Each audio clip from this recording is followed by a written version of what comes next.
Likas talagang malikhain ang mga taga-Manawag.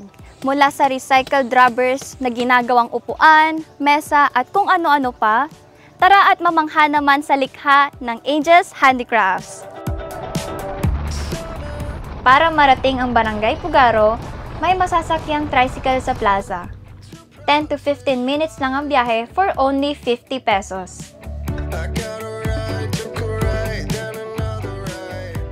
Team Kahoy ba ang aesthetic ng bahay mo? Affordable ang mga handicrafts na ito from 250 pesos pataas, may mabibili ka na depende sa sizes at designs. Bata pa lang po ako, namana ko na po sa magulang ko itong mga handicrafts po, bamboo. 15 years na po na nag-handicraft po kami. Gawa nung mga gantong design, iba-ibang klase ng handicrafts. Nakakarating po siya ng China, mga ganon, o Japan. Then sa Manila, Tagaytay, Palawan, dito sa Baguio.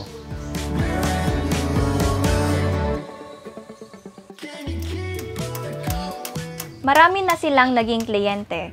In fact, sila din ang nag-provide ng dekorasyon sa kasal ng isang sikat na celebrity couple. Siyempre po, proud po ako, masaya po na nakikilala yung mga gawa ko po sa iba-ibang lugar po at naipagmamalaki po natin na galing sa atin po ito. Dito lang din sa malawak nilang bakuran galing ang mga kawayang gamit nila. Ang mga rattan naman ay galing pa sa Palawan. Mula sa mga raw materials na nakukuha lang sa paligid at samahan pa ng creativity at hard work, maganda ang kinakalabasan. Dito pa makikilala ang kanilang bayan. So magpapatulong tayo na tapusin ang naumpisahan ng lampara na nandito sa aking harapan ngayon. Kasama natin si Kuya Angel. So Kuya, ano po yung ginagawa nyo ngayon? Ito po ma'am, bali gagawa po tayo ng tatasaan po natin. Ganito po yan. Sige po. Salpak po dyan ma'am, then sa taas po. Kuya, sabihan nyo po kung tama yung ginagawa ko. Opo. Ayan. Sa tapat po. Tapat. Nasa ilalim. Opo, Okay sa po. ilalim.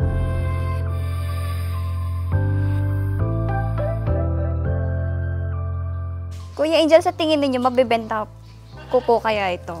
Mabibili yun ma'am, mabibenta. Kahit hindi po siya pantay-pantay. Kasi bala ko rin po magpatayo ng Andreas Handicrafts, Kuya. Pwede po. Kakalabanin ko po kayo. Okay lang po ba yun sa inyo? Ay, totoo, Kuya. Ano po kaya yung parang finished product or magiging kabuuan nitong ginagawa natin ngayon? Kung ano yung magiging final na itsura niya? Bali, ano po siya, ganito po yan.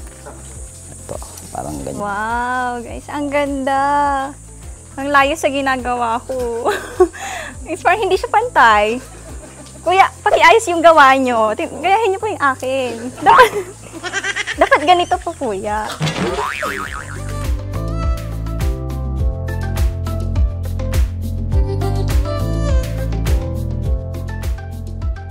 So, ganito pala ang paggawa ng lampshade. Ayan. So, dahil first timer tayo ulit, medyo hindi pa maayos. Pero, tingnan nyo naman, kahit hindi pa siya ganun kaayos, ang ganda niya na.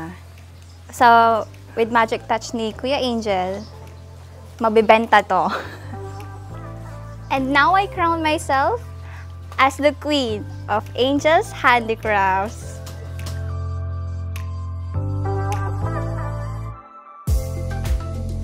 Ang gaganda talaga ng designs nila dito sa Angel's Handicrafts. At isa lang to sa pinagmamalaki nila Kuya Angel. So kung gusto niyo pong makakita ng mas bongga pa dito, tara na dito sa Angel's Handicrafts. Maliban sa lampshades, may mga basket at art installations din. Kung gusto ng customized art, magpakita lang ng reference at kaya nilang gawin yan.